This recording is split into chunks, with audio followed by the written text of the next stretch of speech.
El Señor no solo se apareció a sus discípulos durante 40 días después de su resurrección, sino que también tomó tiempo para instruirles. En Hechos 1, versículo 3, dice, apareciéndoseles durante 40 días. Pero no termina ahí, dice, y hablándoles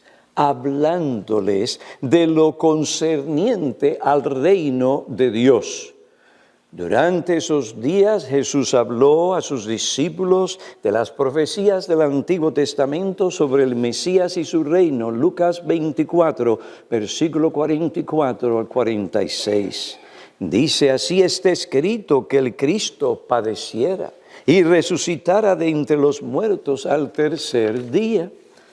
Jesús habló también a sus discípulos sobre la naturaleza del reino del Mesías.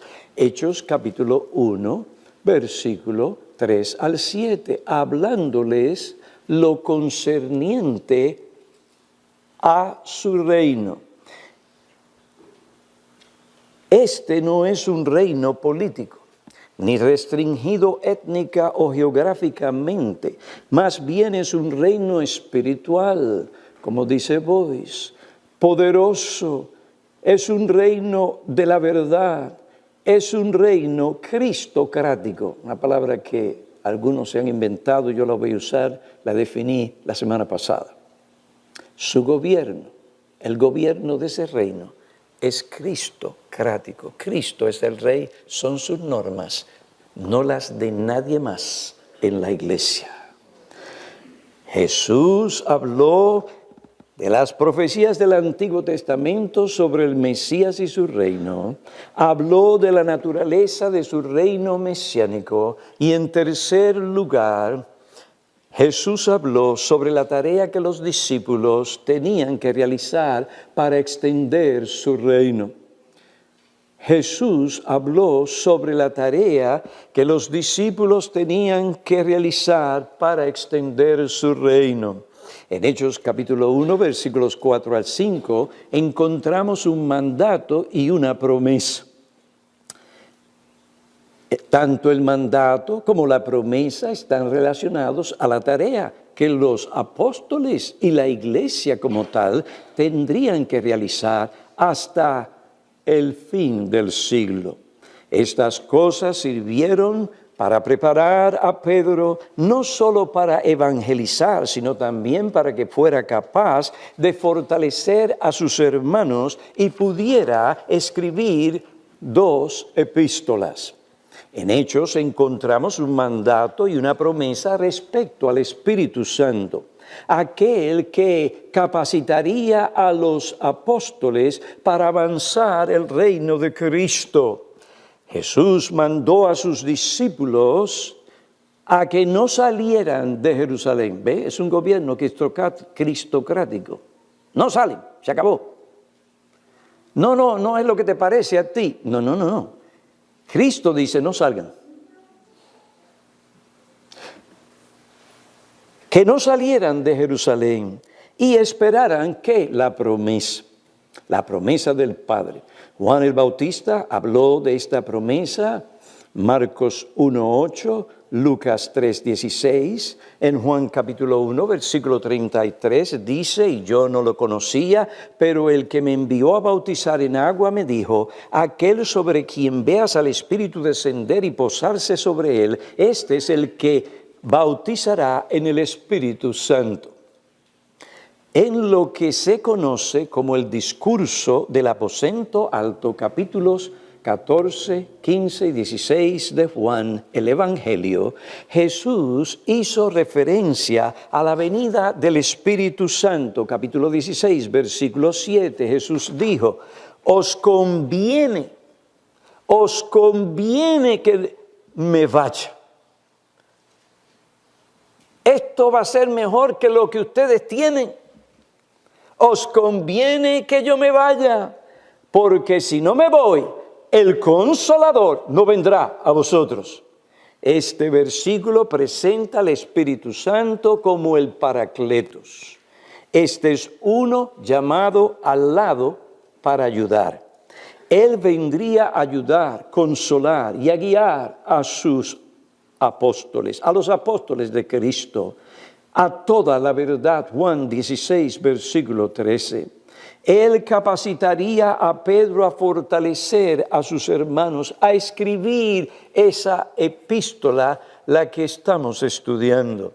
Juan 14, versículo 26 dice, pero el Consolador, el Espíritu Santo, a quien el Padre enviará en mi nombre, Él enseñará todas las cosas y os recordará todo lo que os he dicho.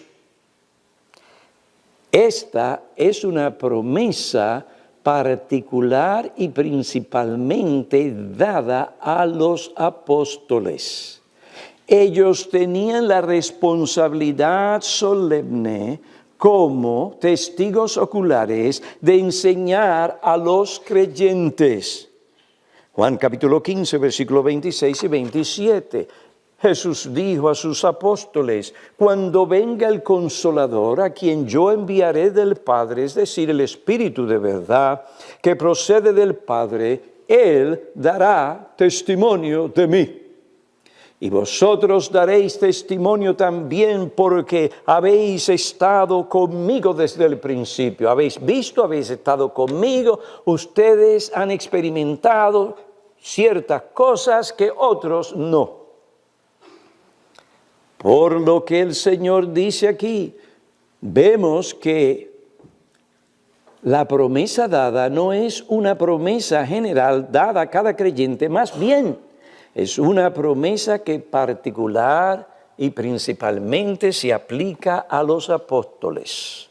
Ellos son los que estuvieron con Jesús desde el principio. Y por lo tanto, ellos como ningún otro grupo de individuos tenían la responsabilidad de dar la verdad que recibieron directamente del Señor Jesucristo a la iglesia. Verdad que es el fundamento sobre el cual se edifica y se guía la iglesia de Cristo.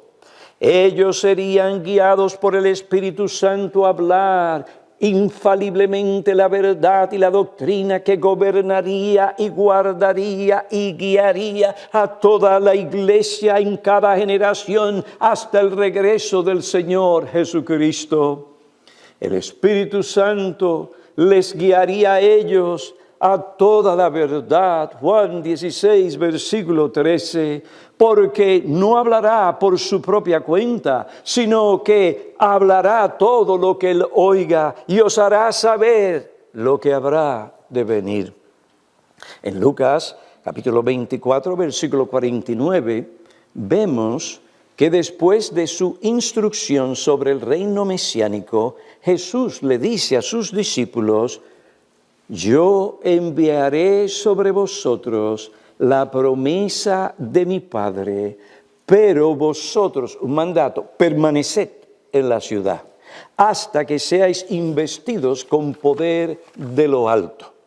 Aquí el énfasis cae en la venida del Espíritu Santo para investir con poder del cielo a los apóstoles, a fin de que puedan realizar la obra que el Señor les encomendaba. Hechos 1, versículo 8.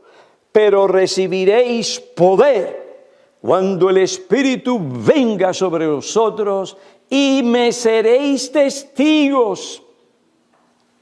El énfasis principal en Lucas y en Hechos cae en la venida del Espíritu Santo como un don que impartiría poder a los apóstoles para dar su testimonio singular de Cristo.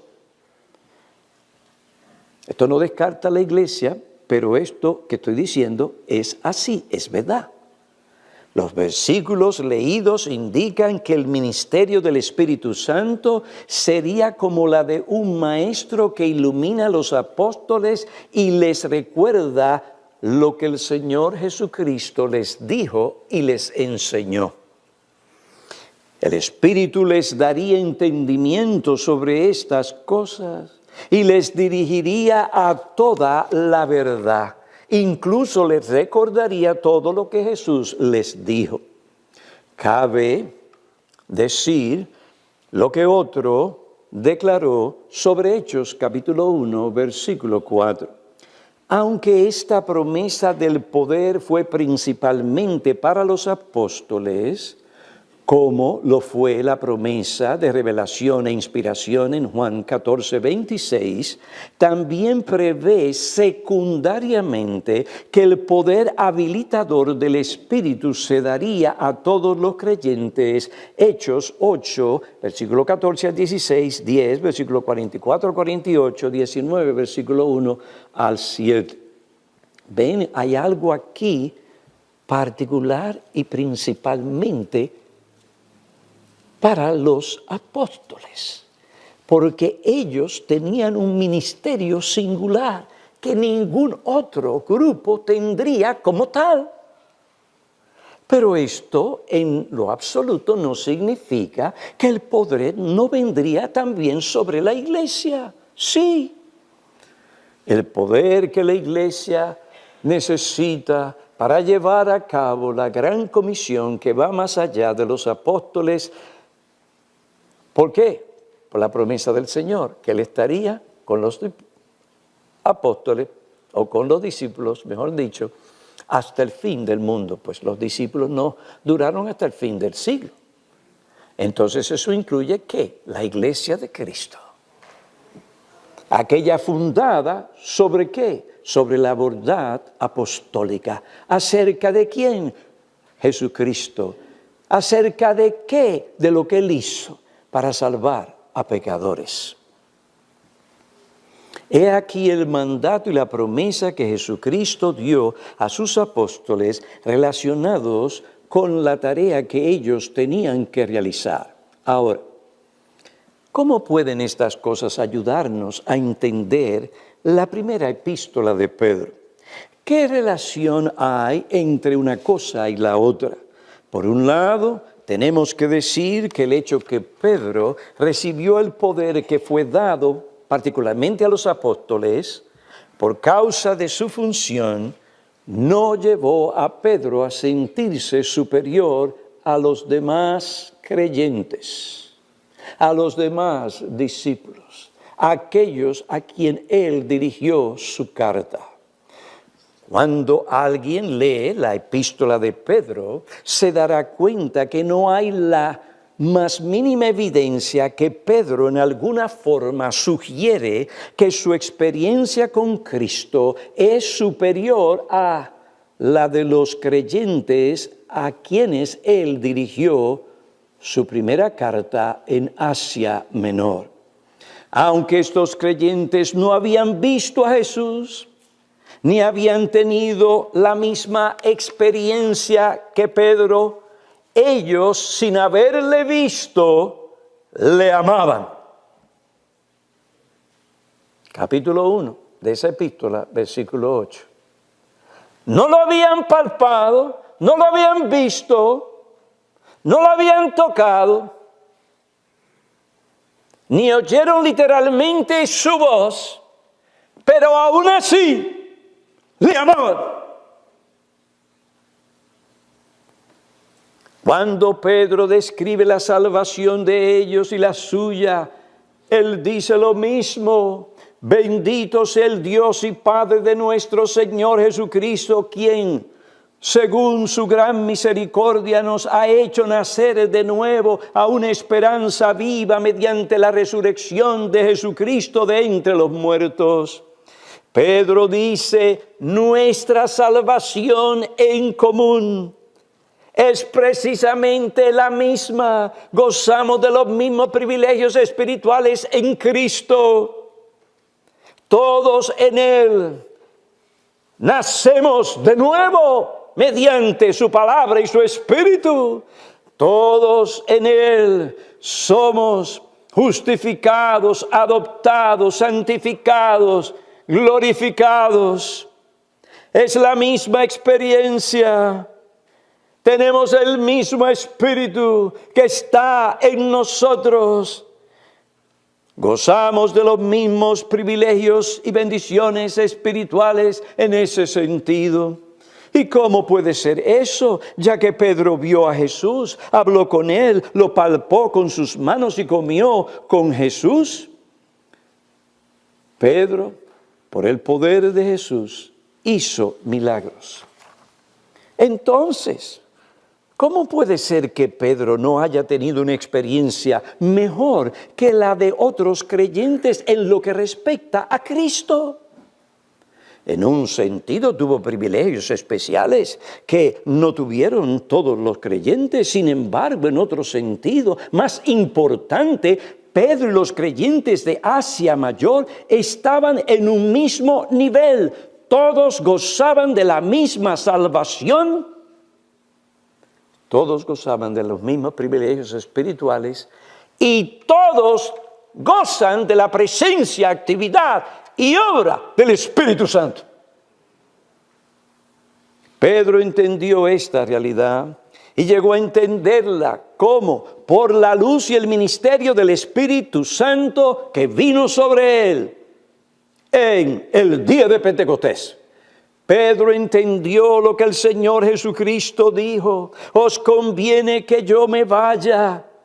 Hay algo mejor que vendrá, aún para ustedes que me han visto con sus ojos, que me han palpado con sus manos. Os conviene que yo me vaya, porque si no me voy, el Espíritu no puede ser enviado. Como la coronación de mi actividad mesiánica y redentora. Y si Él no viene, no seréis conducidos a toda la verdad. Si Él no viene, ustedes no entenderán, como otro dijo, el significado completo de todo lo que hice en mi vida, muerte, resurrección y ascensión a la diestra del Padre. Si no entienden estas cosas, no podrán dar testimonio de toda la verdad acerca de Cristo, su persona, su obra, etcétera, en Jerusalén, en Judea, en Samaria y hasta los confines de la tierra. Y Pedro nunca hubiera llegado a escribir una carta que tanto bien continúa haciendo al pueblo de Dios. Tal vez, hermano o hermana, ¿has pensado en algún momento que si tú pudieras haber estado allí cuando Cristo dijo: aquí están mis manos, míralas, aquí está mi cuerpo, tócame? Y tú podrías llegar a la conclusión: si hubiera tenido esa experiencia, podría amar más a Cristo. No, hermano, no lo amarías más. Es el vínculo de la obra del Espíritu derramado sobre la iglesia, uniéndonos a Cristo, revelándonos a Cristo a través de los documentos apostólicos, lo que hace a Cristo tan precioso como lo será para cualquier pecador redimido. Aquí el Señor estaba preparando misericordiosamente a Pedro para que él llegara a conocer esta realidad en su propia experiencia.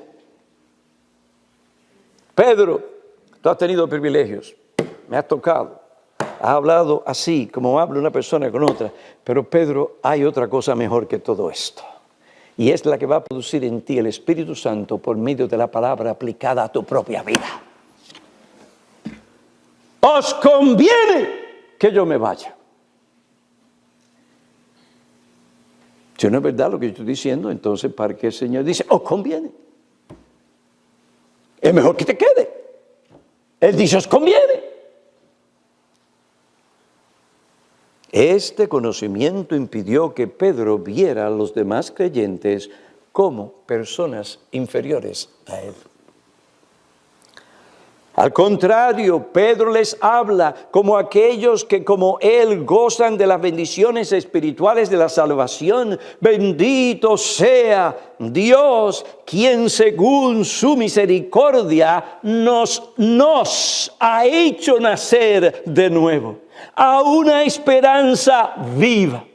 Esta es nuestra experiencia como personas redimidas, a quien sin haberle visto, amáis. ¿Entienden algo de lo que ese versículo ahora dice? A quien no veis, pero creéis en Él. ¿Y qué sucede cuando esto pasa? Por el poder del Espíritu que mora en nosotros mediante su palabra, os regocijáis grandemente con gozo inefable y lleno de gloria. No es si lo que pudiera ver, palpar o tocar lo que lleva a un creyente a amar más y a servir más y a obedecer más a Cristo. Más bien es una experiencia en que por medio de la palabra, la oración y la obediencia a Cristo, el Espíritu abre nuestro entendimiento para ver la hermosura de Cristo como se revela en su palabra y cuán precioso es Él. Esa fue la experiencia de aquellos a quienes este hombre escribió. A quien amáis sin haberle visto y creéis en Él. Puedes ver físicamente a Cristo y esto no será lo que te llevará a amarle más. Entonces, hermanos, tenemos que profundizar un poco porque somos hechos de carne y hueso y nos vamos por lo que los sentidos pueden detectar, ¿no? Y eso es preocupante porque muchas veces nos vamos por lo que son amistades o sentimientos subjetivos o emociones y lo que la gente hace o no hace por nosotros para definir qué clase de relación vamos a tener con esa persona. Y si es así como vemos la vida, no vamos a poder ver y profundizar en lo precioso y la hermosura de Cristo. Nos quedaremos en lo superficial, pero no creceremos como tenemos que crecer. Seremos cristianos inmaduros. Habrá que decir, como dijo el que escribió Hebreos, quisiera darle carne, quisiera darle alimento sólido, pero no pueden, no están preparados. Tengo que ir a lo básico, a lo fundamental otra vez. Y por culpa de esas personas, nosotros no sabemos más de Melquisedec. ¿Qué es lo que ustedes quieren aquí como iglesia? ¿Una iglesia que sea una guardería? ¿O una iglesia que se mueva por el principio y la verdad? Es la verdad que santifica el alma.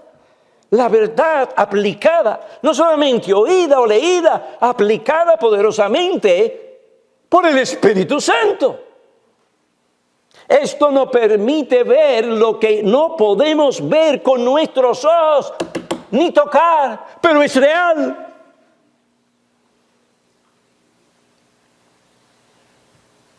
Por algo el Señor nos dice que andemos en el Espíritu. Y no contristemos al Espíritu.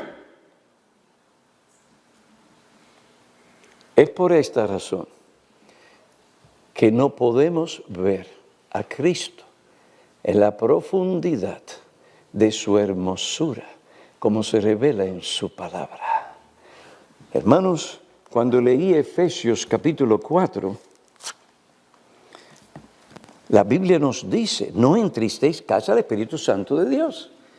Usted no crea que usted va a tener un seminario, va a leer un libro, va a hacer esto, aquello, y usted va a llegar a la preparación que usted tiene que llegar. Usted, si eso es lo que usted piensa, pues ¿sabe qué? Oh, sí, oramos y necesitamos, dicen. No, entiende bien la profundidad de eso.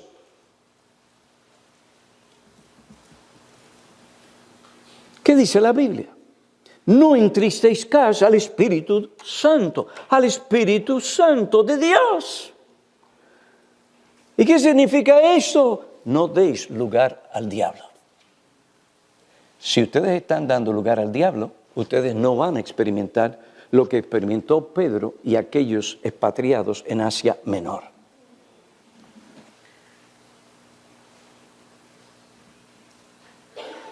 Hablad cada uno la verdad.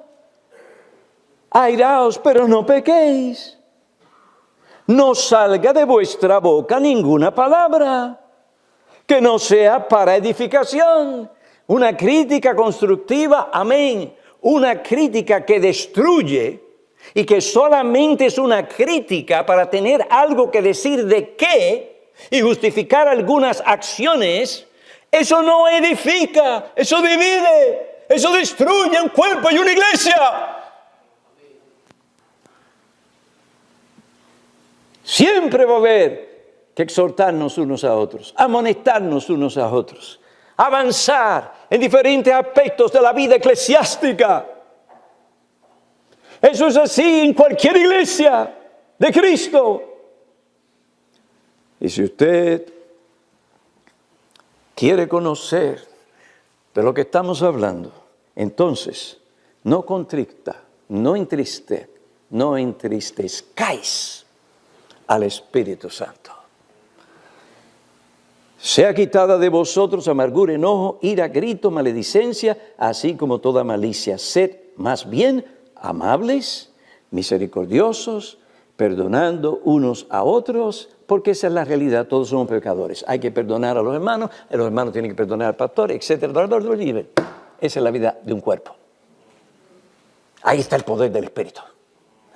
Porque, ¿qué es lo que pasa? Cuando alguien nos hace algo, ¿y qué es lo que sucede? Distancia. Marco el terreno, como si fuera un perro, haciendo lo que usted sabe hace un perro. Dios no nos llama a hacer tal cosa. Para eso necesitamos poder. Necesitamos la plenitud y medidas copiosas del Espíritu Santo, pero tenemos que ser humildes. Tenemos que tener un espíritu enseñable. Fue el poder del Espíritu Santo que vino sobre Pedro como apóstol y lo capacitó para él escribir con un dogmatismo afable, seguro de lo que decía y afirmaba. Sea que se refiriera al significado e implicaciones de la obra de Cristo o a su posición actual a la diestra de la majestad en las alturas, Pedro lo escribió con autoridad, una autoridad convincente y un dogmatismo humilde, afable. Eso es lo que tú ves en la primera epístola de Pedro. Lo que él escribió sobre la salvación en el primer capítulo de la epístola, versículo 3 al 12, o lo que Pedro escribió sobre los deberes prácticos de las esposas, de los esposos y de los creyentes afligidos, sea para darles consuelo o exhortarles, él lo escribió con un santo dogmatismo afable. Dogmatismo y autoridad que llaman y constriñen al creyente a tomar en serio lo que dice la epístola. Pedro en su epístola es un guía fiel que nos guía por el camino de la verdad. Él es un guía espiritual cuyos pasos, cito, son firmes y seguros. Este no es el Pedro de los evangelios, impetuoso, impulsivo y bombástico. Esa palabra existe, yo no me la inventé, no es criptocrático. Que de momento habla sin pensar. No es aquel tampoco que desafía al Señor como antes lo hacía.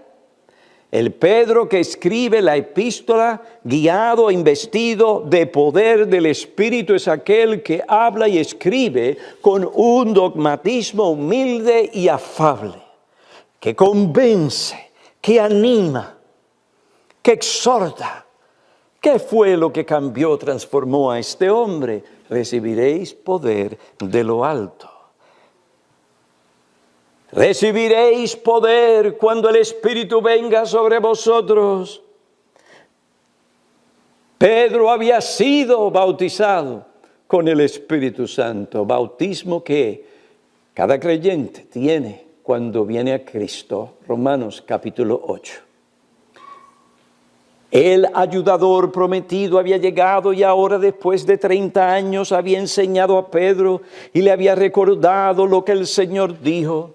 El ayudador le dio el discernimiento y entendimiento para entender con mayor profundidad y claridad el significado de lo que hizo Jesús. Le mostró también las cosas que acontecerían, de manera que en su epístola Pedro hace referencia varias veces a estas cosas, a la revelación de Jesucristo, cuando Él regrese, capítulo 1, versículo 7, versículo 13, capítulo 4, 13, capítulo 5, versículo 4. Estas declaraciones Pedro las hace con esa calma, certidumbre, seguridad, que solo el Espíritu Santo obra en el corazón de un hombre. Todas estas cosas no hubieran sucedido si no se hubiera cumplido la promesa del Espíritu como el Señor había prometido. Y me seréis testigos en Jerusalén, en toda Judea y Samaria, hasta los confines de la tierra. Habiendo considerado la promesa y el mandato del Señor Jesucristo, relacionados con la tarea que los apóstoles realizarían, consideremos en segundo y último lugar la naturaleza y el alcance de esta tarea. La naturaleza y alcance de esta tarea.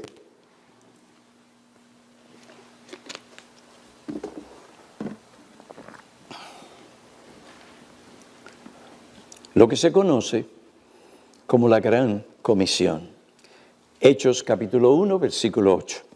Recibiréis poder cuando el Espíritu venga sobre vosotros. ¿Y qué ustedes van a hacer?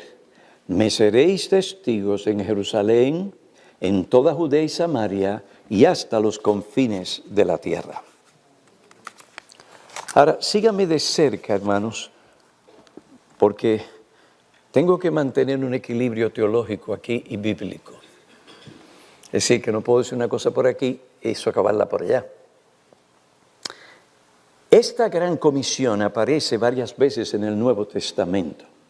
Cada una de ellas hace un énfasis particular.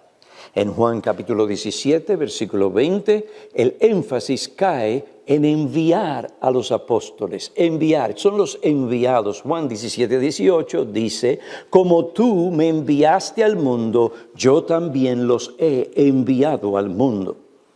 El ejemplo que los apóstoles tenían que seguir como enviados era el que Jesucristo les dio. En Mateo capítulo 28, versículo 18, el énfasis allí en la Gran Comisión cae en la autoridad que Jesús recibió como el Cristo exaltado. Él dice, toda autoridad me es dada en el cielo y en la tierra. Y en virtud de esa realidad que es suya, que Él ya ejerce como el Cristo exaltado, Él le dice a los discípulos, vayan, yo tengo el control. Van a haber dificultades, algunos de ustedes morirán, pero yo tengo el control. Todo esto que estamos viviendo en estos días no es ninguna otra cosa que la actividad soberana de Cristo moviendo una cosa y otra para lograr su propósito salvador. Id, pues, y haced discípulos de todas las naciones. La gran comisión aparece en Marcos capítulo 16, versículo 15, en Lucas capítulo 24, versículo 46 al 48. En Hechos capítulo 1, versículo 8, el énfasis cae en la naturaleza del testimonio que los apóstoles tenían que dar. ¿Me seréis qué? Testigos. Ahí está el énfasis. Ellos como apóstoles tenían la tarea principal y oficial de ser testigos oculares de lo que habían visto, oído y conocido de Jesucristo, en el lenguaje de Juan. Y ustedes ven que los discípulos estaban haciendo lo que el Señor les dijo. Dice Juan, Lo que hemos oído, lo que hemos visto con nuestros ojos, lo que hemos contemplado, lo que han palpado nuestras manos acerca del verbo de vida, lo que hemos visto y oído, os proclamamos también a vosotros, para que también vosotros tengáis comunión con nosotros.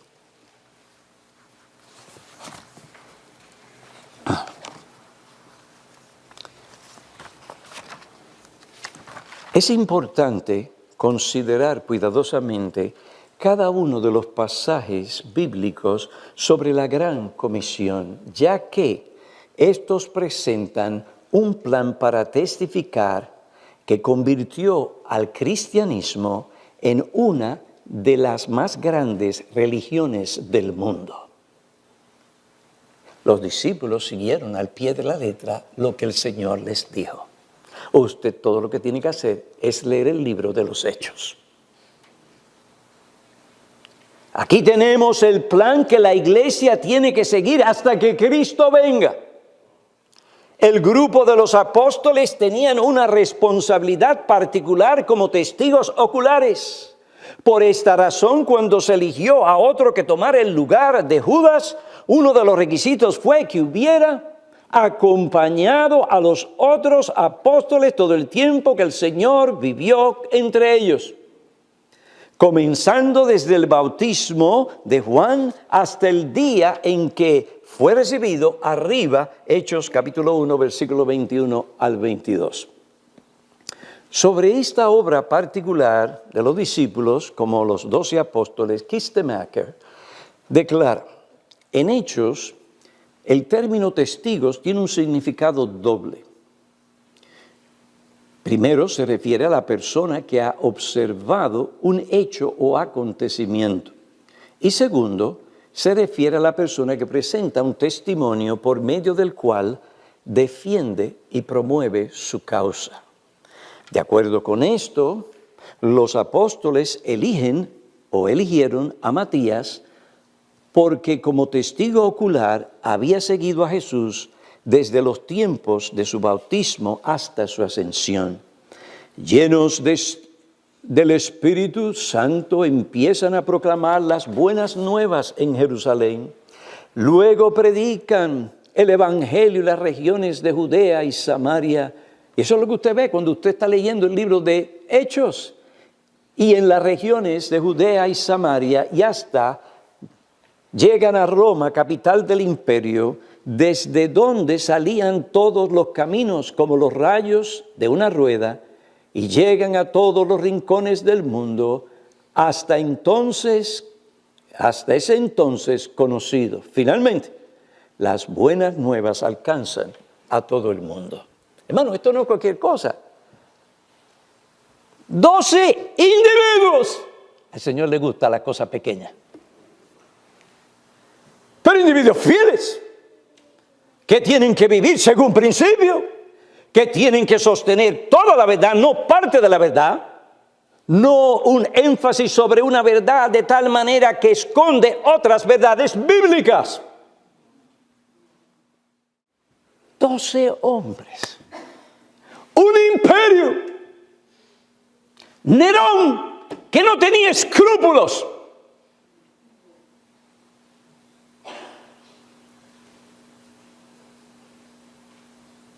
Un grupo de personas,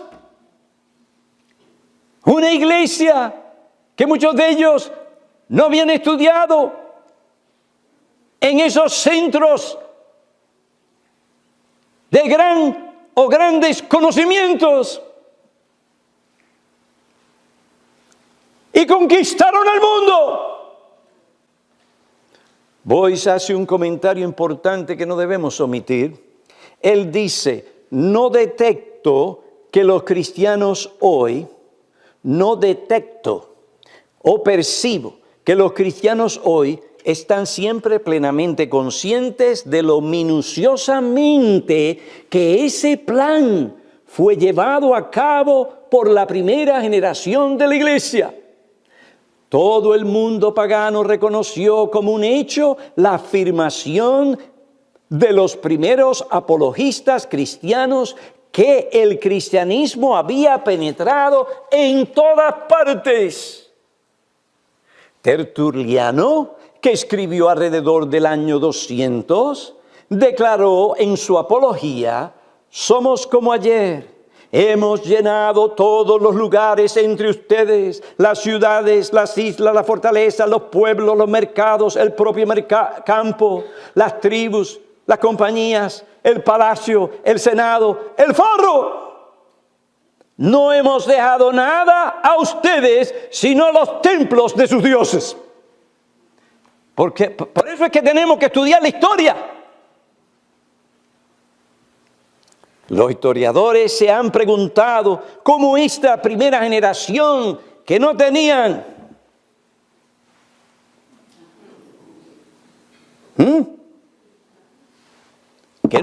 correo electrónico,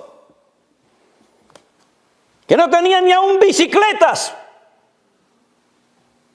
¿Cómo es posible que eso haya sucedido? Y recibiréis poder.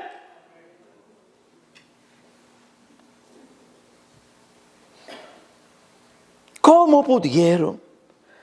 ¿O cómo pudo esta primera generación de cristianos, que en su mayoría eran hombres y mujeres sin estudios, pudo propagar el evangelio tan rápidamente? Adolfo Harnack, un historiador alemán de la iglesia del siglo XIX, sabía cómo esto sucedió. Bien sencillo. Recuerden, no había teléfono. Él dijo: no podemos dudar en creer que la gran comisión del cristianismo se llevó a cabo en realidad por medio de misioneros que no habían sido reconocidos oficialmente para ese puesto. Ese fue el secreto. Cada cristiano, no solo una orden oficial de misioneros, sino cada cristiano en cada lugar que estuvieran, consideraban su obligación personal dar testimonio.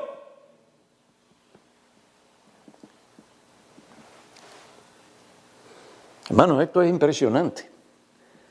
Usted ve que no es un asunto de métodos. Es un asunto del corazón y una relación con Cristo y un amor por las almas. Un crecimiento espiritual y no carnal.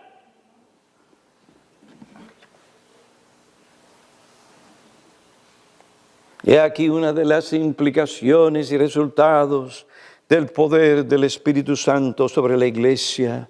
Mi palabra no volverá a mí vacía. Cristo verá el fruto de su aflicción y quedará satisfecho. ¿Qué ejemplo? Este es el ejemplo que cada creyente debe imitar. Hermano, esto es lo que hay que hacer. Esto es lo que hay que hacer. Esta es una de las razones por las que nuestra Constitución declara: es el deber de todo miembro de orar y trabajar según su habilidad y oportunidad, Romanos 12:6, dados por Dios, por la extensión del reino de Dios, tanto en casa y hasta los confines de la tierra.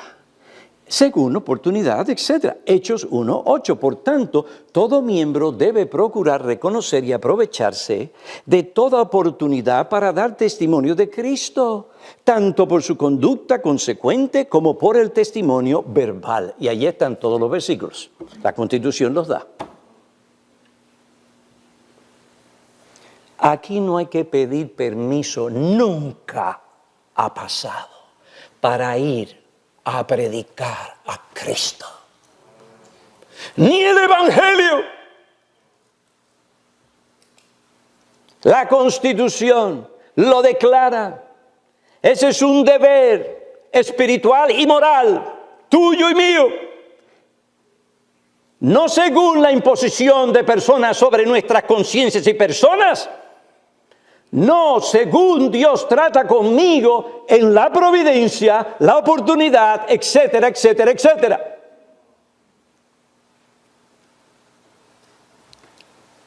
Hermanos, aquí todo el mundo está en la libertad de ir a predicar a Cristo, no me tiene que venir, llamarme, pastor, voy a hacer esto. Eso es ridículo. Usted está predicando a 20 almas que están perdidas y las reúne en su lugar. Bueno, por asunto de coordinación hay ciertas cosas porque usted es miembro de una iglesia, pero ahí está libertad, predica a Cristo. Alguien viene y me dice, ay, pastor, pero usted sabe que yo quiero evangelizar, que esto, que lo otro. Y yo, viene donde mí, yo le digo, adelante, eso es lo que necesitamos aquí. Anima a los otros con tu ejemplo. No, pero cuando no ve que uno que otro hace tal cosa, o cuando intenta hacer lo que intentó hacer, pero no ve los resultados que quiere, entonces esta iglesia no evangeliza, esta iglesia no hace esto, esta iglesia no hace lo otro. Eso es una calumnia. Y bien grande. ¿Qué sabes tú? Estás tú con cada hermano en cada lugar, sabiendo como si fueras conocimiento de todo, qué hace cada individuo aquí en nuestra iglesia, en su casa, en su trabajo, en su vecindario. Porque soy el pastor, me entero de muchas cosas que no conocía, pero me entero. Entonces, ¿cómo tú me vas a decir a mí que esta iglesia no evangeliza? ¿Qué mentira es esa? Sé los hermanos que me llaman y me dicen, estoy trabajando con esta hermana, o con esta amiga mía, estoy haciendo esto, aquello y lo otro. Pero eso no hay que estar. Aquí estamos haciendo todo esto. No, pastor, pero es que aquí no se hace esto. Y yo le pregunto a esa persona, ¿lo estás haciendo tú? Sí. Bueno, si lo estás haciendo tú, entonces tú no puedes decir, si eres miembro, que no se hace en la iglesia porque tú eres miembro de esta iglesia. Y como miembro de esta iglesia, lo que tú haces es como que todos lo hacemos, sin excluir la responsabilidad de cada miembro en particular o individual. Si no lo estás haciendo, ¿por qué criticas? Y si lo haces, entonces la iglesia lo está haciendo. Pero hay individuos que usted no puede ganar un argumento. No importa lo que usted diga, porque su corazón está cerrado, hay algo ahí. Y a menos que el Espíritu Santo penetre, ahí no va a pasar nada. Entonces la otra cosa es esto. Si tú no ves que los hermanos lo están haciendo, tú lo haces. Y tú no vienes con críticas. Críticas que no son edificantes, constructivas. Crítica, aquí no se hace. Pero yo estoy aquí hace tiempo y eso no se hace. Chico, hazlo tú. ¿Cuál es tu problema? Y no vengas con ese espíritu. Al contrario, ven con el espíritu, con que mi amigo actúa, contento, feliz, anima, exhorta, cumple, hace lo que tiene que hacer. Y si los demás no lo hacen, alguien lo está haciendo y ya el Señor se encargará.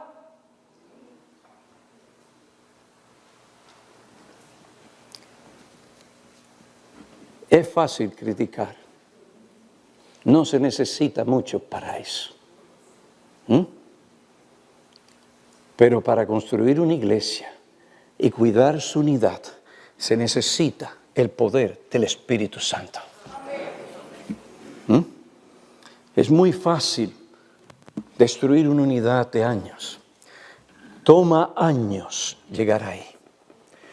Y un individuo fácilmente, con esa clase de excusas baratas y de crítica que no es bíblica, lo puede destruir.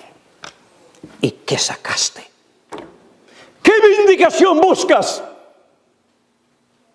¿Poder decir que yo estaba bien y Piñero estaba mal? ¿Dónde has caído? Como dije, la iglesia siempre tiene que mejorar. Y necesitamos gente aquí que vengan a ayudarnos. Necesitamos gente aquí que amen las almas. Y si hay algunos aquí que están enfermos y que no están haciendo, que esa salud espiritual, inyectada por el Espíritu Santo. Eso haga bien a las almas. Usted dice, ven y tome, hermanito, vamos por aquí. Ven, ayúdame, vamos adelante. El hermanito no quiere, pues voy a orar por ti también. Pero óyeme, no empieces que la iglesia. No, estamos llamados a predicar todo el Evangelio. Hágalo sin criticar a otros, porque no se hace como usted cree que debe hacerse. Estás hablando de metodología y muchas de esas cosas no deben ser las cosas principales. Háblame del corazón, háblame de una persona que realmente está creciendo en su devoción al Señor. Háblame de esa persona que conoce la verdad y el poder de la misma y que la está aplicando. Esa persona, ya tú la verás, hablando, va a fluir del corazón. ¿Qué es lo que va a fluir? Lo que está cultivando. ¿Y qué es lo que va a cultivar? Almas para Cristo, declaración y proclamación de la verdad, porque fluye, fluye, fluye. No fluye la crítica y la crítica. No deis lugar al diablo.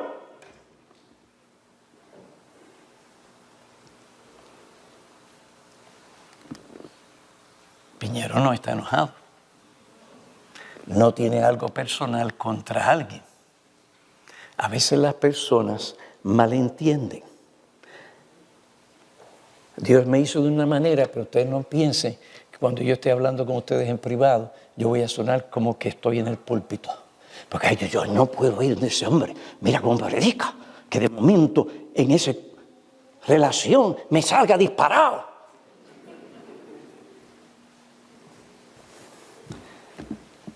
Oiga, tengo que estar yo muy mal o haberme dado varios traguitos para hacer tal cosa. Y yo no puedo beber por mi hígado. Me muero. Ahora, por otra parte, que voy cerrando. Aunque hay varios aspectos en que la Gran Comisión se aplica principalmente a los apóstoles, en un sentido secundario se aplica también a la iglesia como iglesia de Cristo en cada generación. Ahora, por otra parte, estas verdades y deberes no niegan otra gran verdad que modera o da equilibrio a lo que dije anteriormente. Todo lo que hacemos individualmente como testigos de la verdad debe ser visto como algo individual que se hace como parte del cuerpo local de Cristo al cual pertenecemos. Y en ese sentido, la evangelización personal que yo llevo a cabo con mis hijos en el trabajo, en mi vecindario, aquí y allá, es algo que al yo hacerlo es parte del cuerpo. No es mi ministerio personal. Mi ministerio. No es mi ministerio personal, aunque sea lo que tú hagas personalmente. Tú tienes que dejar eso, tú tienes que pensar en términos del cuerpo, de la iglesia. Lo que tú haces personalmente, aunque tú no los hagan, eso es parte del cuerpo, porque tú eres parte del cuerpo. ¿O qué eclesiología bíblica tienes?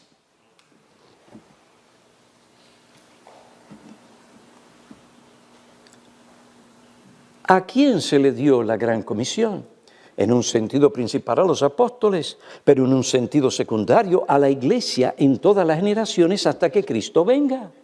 Esto se debe a las expresiones y a lo que el Señor dijo en la Gran Comisión, Mateo 28. Cito a Sam Waldron. La Gran Comisión fue dada a la iglesia colectivamente, no al cristiano individualmente. Esto es así porque los apóstoles eran el fundamento de la iglesia visible. No puede ser el deber de cada cristiano individualmente ir a todo el mundo, a ser discípulos, bautizándolos. Dígale eso a una mujer que está criando hijos. ¿Tú sabes lo que es criar hijos? ¿Tú sabes por qué cuántas damas, no todas, prefieren ir a trabajar afuera? Porque no es fácil formar el carácter de los niños.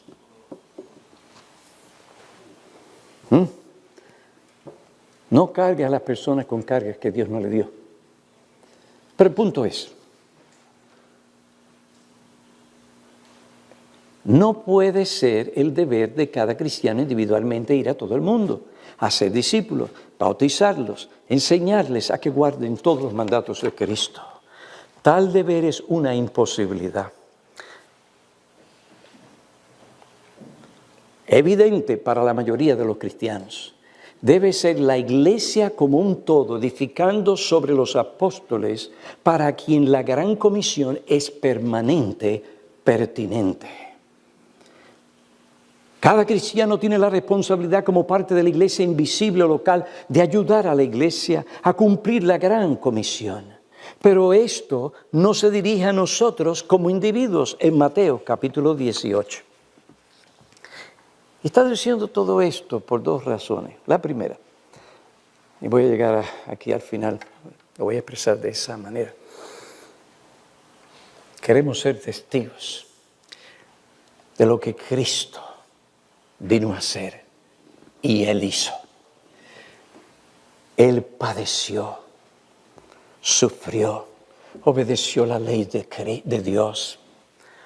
¿Y qué pasó también? Murió. Resucitó. ¿Para qué? Para pagar la deuda que tú tienes y has contraído con Dios. Nosotros estamos aquí para proclamarte todo el consejo de Dios, de la manera en que el Señor nos ha llamado a hacerlo como iglesia. Deseamos que tú conozcas al Salvador y que tengas verdadera vida y vida en abundancia. Y es para ti si tú te arrepientes de tus pecados y tú vienes a abrazar por la fe al Señor Jesucristo como el único Salvador y Señor, como el Cristo que salva, el Dios encarnado. En Él hay poder. Y recibirás y conocerás algo de lo que no conoces, de lo que hemos estado hablando, de ese poder que vino sobre la iglesia y se encuentra en la iglesia y en cada corazón de un verdadero cristiano. Por otra parte, nosotros estamos llamados a ser testigos de toda la verdad, no de partes de la verdad, sino toda la verdad.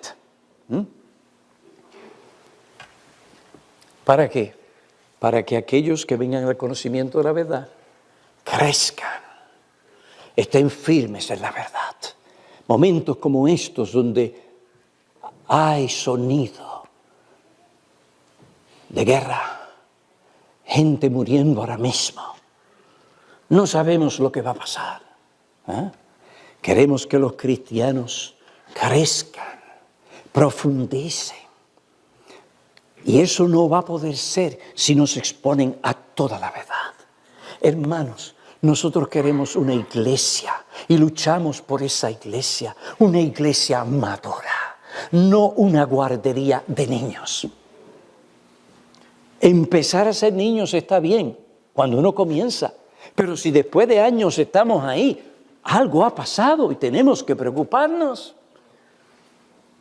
Queremos que la gente crezca porque oye, entiende y está convencido individual y personalmente de que eso es la verdad. Y una vez la tenga, la compra y no la venda. Nosotros no estamos aquí para ir por aquí y allá como una campaña política, comprando tu voto, dándote regalitos, invitándote aquí, invitándote allá. Un momento social aquí, otro momento social allá. Hermanos, miren, cada cosa en su lugar, cada cosa tiene su tiempo de comunión, lo social, esto, aquello. Yo lo entiendo, pero si el énfasis de una congregación iglesia o cualquier iglesia se levanta ahí, hermanos, eso es algo desastroso. ¿Por qué? Porque esa iglesia no va a crecer. Porque cuando ese hermano no sienta que se le lleva el regalito o tiene la atención, ¿qué es lo que pasa? Va a salir disparado, criticando, haciendo cualquier otra cosa. Cualquier viento de doctrina lo va a llevar por aquí y por allá. ¿Qué clase de iglesia es esa? Yo no soy político. De manera que si yo le llevo un cheesecake, no piense que yo lo estoy comprando. Ni que estoy buscando su voto, ni que estoy tratando de que usted me siga. No. Si lo que yo predico en este púlpito no es suficiente para agarrar vuestras mentes, corazones y hacer, no la forma, sino el fondo, la raíz en el corazón, de tal manera que la gente viva por principio, que pueda detectar el error, la falsedad, el engaño, el veneno. Esa iglesia no va a ser la iglesia que tiene que ser. Nosotros no queremos esa iglesia. Nosotros queremos que usted esté aquí y no se vaya de aquí, porque aquí está la verdad. Se vive la verdad y se muere por la verdad. Que Dios sea honrado en este día. Amén. Oremos. Oh Padre, te damos gracias por la enseñanza de tu Espíritu Santo por medio de la palabra. Te pedimos, oh Dios del cielo y de la tierra, que tú continúes mostrando tu poder en esta iglesia, dando discernimiento y mandando medidas copiosas de tu Espíritu. Perdónanos por nuestros pecados, mis pecados ministeriales, los pecados de los miembros, como familias. Perdónanos. Te suplicamos que nos des dones de Cristo, que conozcan, entiendan la verdad y haga raíces y no sea una mera forma, sino el fondo y la forma. Ven, haz esto que solo tú puedes hacer. Te pedimos esto en el nombre de Cristo. Séllalo con el poder de tu Espíritu. En su nombre, para su gloria. Amén.